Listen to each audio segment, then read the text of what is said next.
We're grateful for each and every one of you. Let us know where in the world you're tuning in from. We'd love to hear from you in the comments. Let's begin. The night was supposed to mean something. Jason Carter had set the table with the same Pinot they'd shared when he proposed 20 years ago, candles flickering against the walls, a quiet symbol of a bond he still cherished. But Julia didn't even glance at it.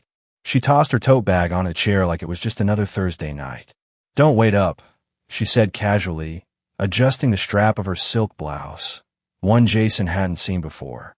The perfume she sprayed was one she reserved for moments she wanted to leave a mark. Never for him anymore. "I just want a night with my boss." Jason didn't move, didn't argue, didn't beg. He'd seen the signs long before this night. Phone lock screens, unexplained work trips, and the same man appearing in blurred office photos. What Julia thought she hid, Jason had quietly documented. As the front door clicked shut, he walked to the hallway cabinet and pulled out a cream-colored envelope sealed with red wax. On its back, one word was scrawled: execute. He had written a year ago, preparing for the day her whispers of betrayal turned into an undeniable act. Jason sat at his desk, opened his laptop, and retrieved months of carefully curated evidence.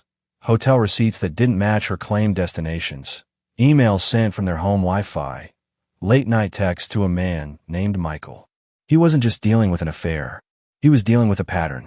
And tonight, Julia had handed him the final piece, the proof spoken aloud, captured on their home security system. "Our 20th anniversary can wait. I just want a night with my boss." He clipped the footage, sealed it into a folder, and then logged into their shared financial accounts.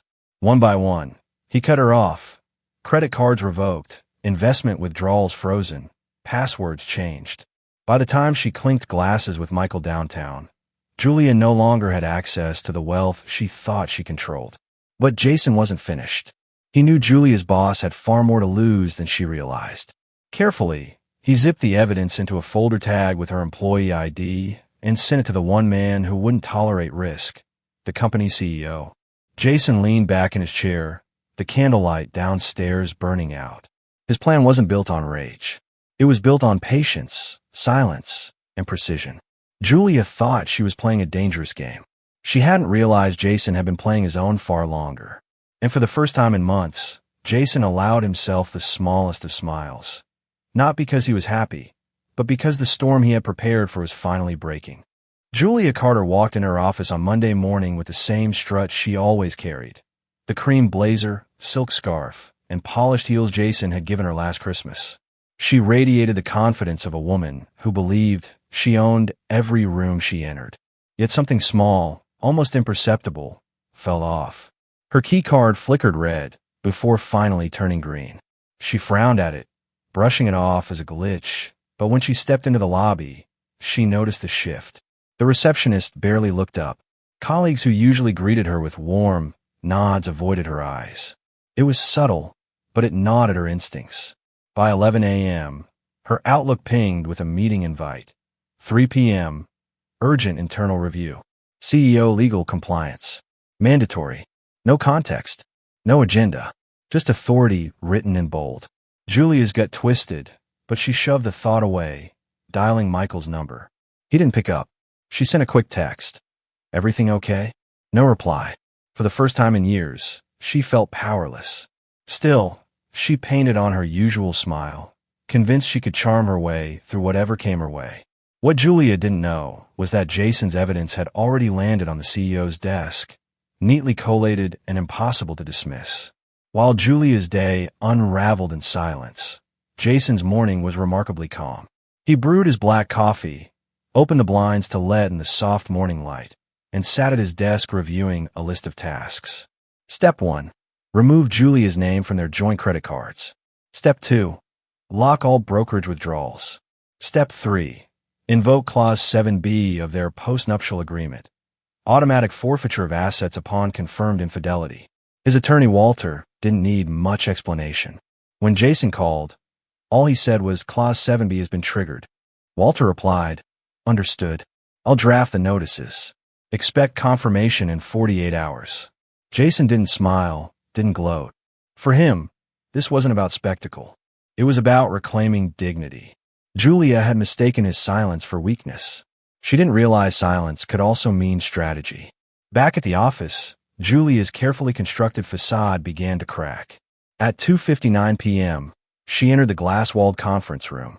The CEO, legal counsel, and the head of compliance sat waiting, their expressions cold and unreadable. On the table lay a beige folder stuffed with documents.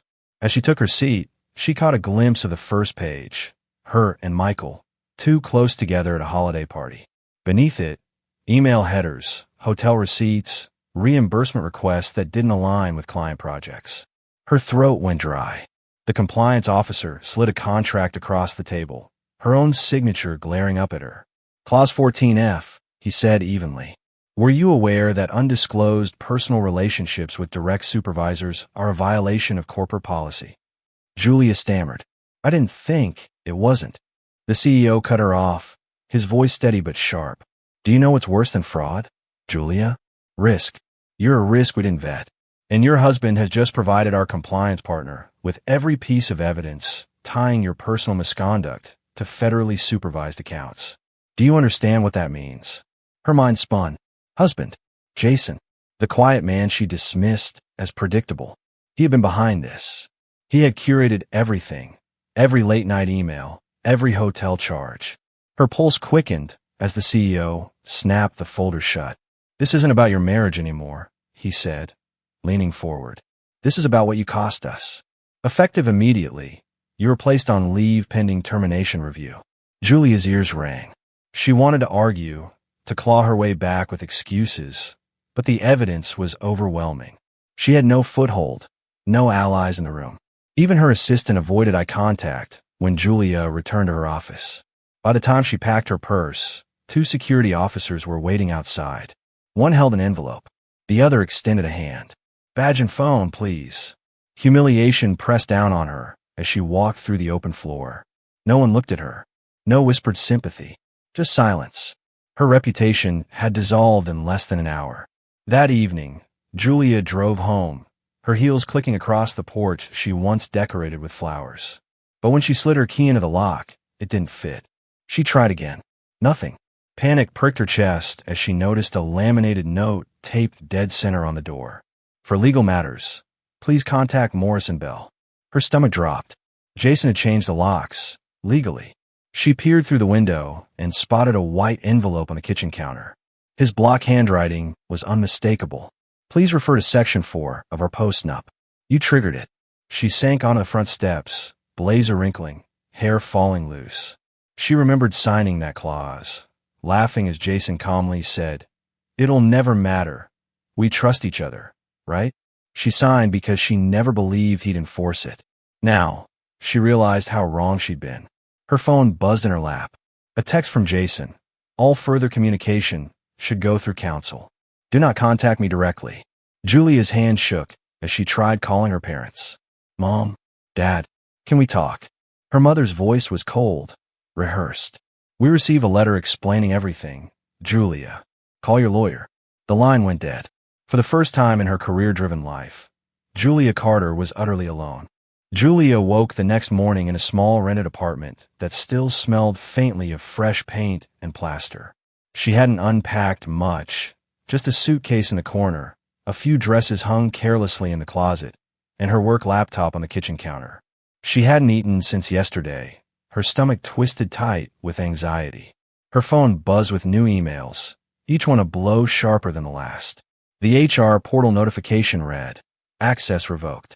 Employment record updated to terminated, cause. She tried to log in anyway, but the system returned the same message over and over. Credentials invalid.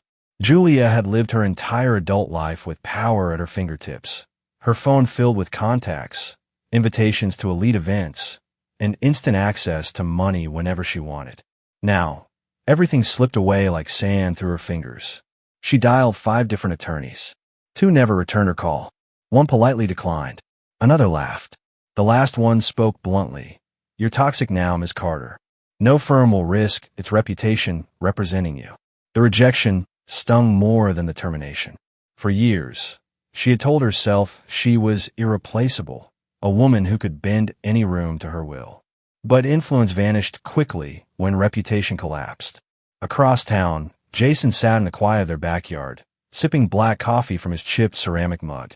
The world outside their marriage went on unchanged. Birds hopped along the fence. The neighbor's sprinkler clicked steadily. The sky stretched wide and calm. Jason wasn't celebrating. He wasn't gloating.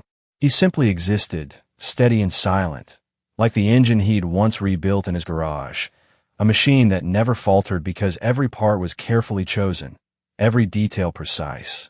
For Jason, revenge wasn't about shouting or breaking things. It was about control. And now, control was exactly what he had. Julia's bank accounts were frozen. Her access to the home was revoked.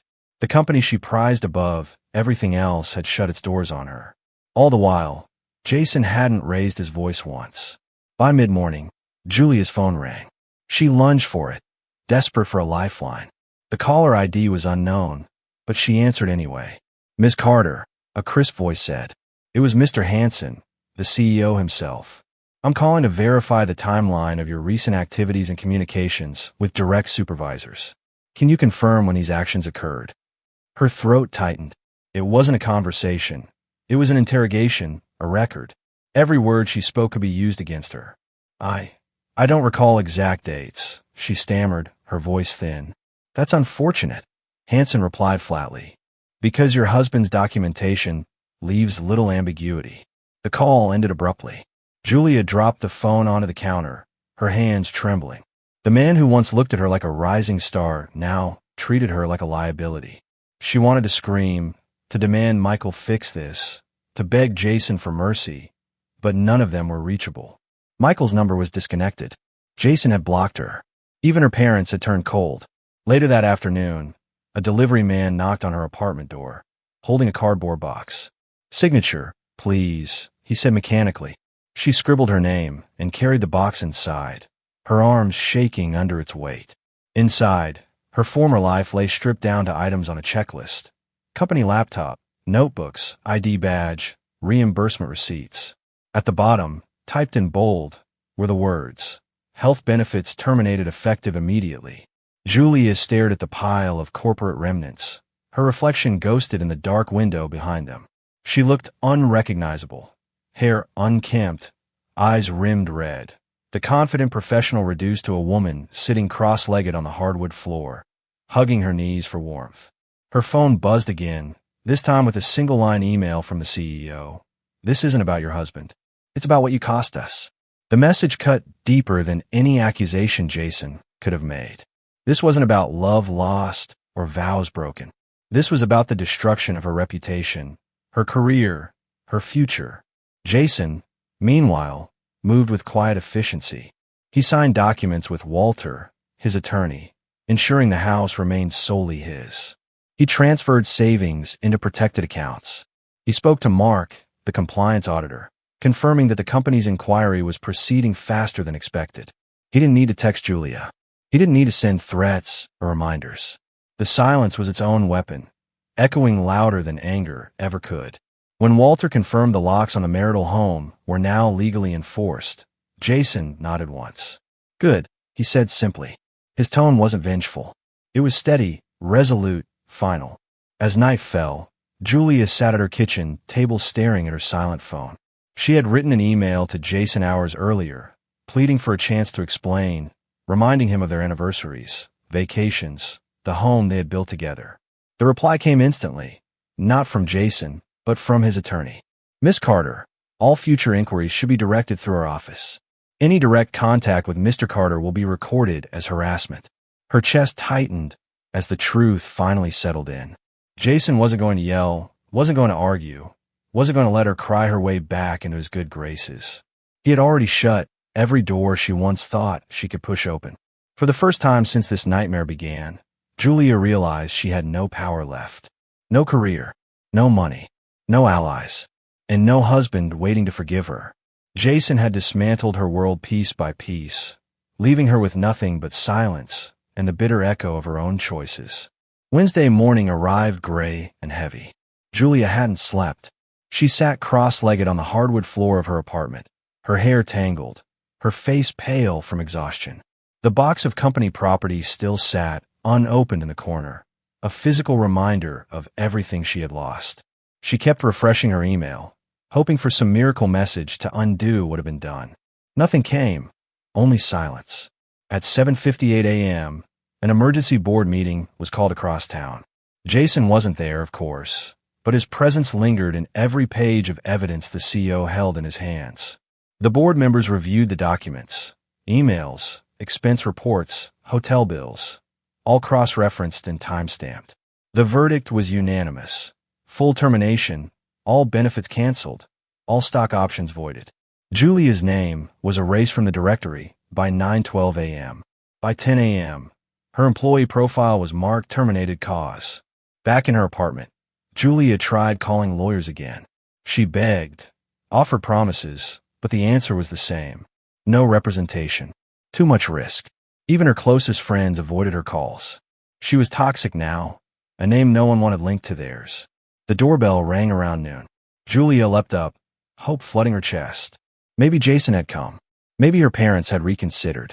Instead, a delivery man handed her another box, sealed tight with tape. She signed mechanically, her hands trembling. Inside were final notices: health insurance void, deferred compensation canceled, retirement funds frozen, pending legal review. There was no apology, no personal note, just policy. She sank to the floor, her back against the fridge, staring at the cold words on official paper. For the first time, Julia realized her life hadn't just been disrupted, it had been dismantled with surgical precision. And Jason hadn't raised his voice once. Jason, meanwhile, sat in the backyard of their home. The garden was overgrown in places, but peaceful. He held a mug of coffee, the morning breeze rustling the leaves. He didn't feel triumph. What he felt was release, a quiet, steady sense of having reclaimed control of his life. The folder of evidence sat in a drawer inside, untouched since he'd handed it off. He didn't need to reopen it. The damage had already been done. Julia's choices, her arrogance, her betrayal, they had spoken for themselves. Jason had only made sure the right people were listening. For months, she had mistaken his silence for weakness. She had assumed that a man who didn't shout or slam doors was a man she could walk over. But Jason had always been an engineer at heart, patient, meticulous, deliberate. He understood that the strongest moves weren't loud. They were precise. That evening, Julia walked past the home she no longer had the right to enter. The lights were off, the porch bare, the locks changed. Through the side window, she saw a single envelope on the kitchen counter with Jason's block handwriting. She knew what it said before she even leaned close enough to read. Section 4 of our post-nup. You triggered it. She pressed her forehead against the cool glass, tears stinging her eyes. For years, she had built her identity on being indispensable, to her company, to her boss, to her family. Now, she was dispensable to everyone. Her boss had cut her off, her parents had turned away, her friends had vanished, and Jason had made sure she understood that silence could be louder than rage. Julia sat down on the front steps, hugging her knees against the chill. For the first time in decades, she had nothing. No power, no money, no allies, just the echo of her own mistakes. Jason remained calm, watching the world outside his window continue as if nothing extraordinary had happened. The neighbor's children played. A dog barked down the street. Life went on. He wasn't angry anymore. Anger had burned away months ago, replaced by something sharper and more enduring: resolve. Julia had underestimated him, and that was her downfall. She thought betrayal could be hidden behind perfume and late-night meetings. She thought silence meant surrender. But Jason knew better. Sometimes silence isn't weakness. Sometimes it's strategy. And when it finally breaks, it doesn't roar. It ends things with a whisper so final, so absolute, that there's nothing left to fight against. Jason took another sip of coffee, his eyes steady. For the first time in years, he felt at peace.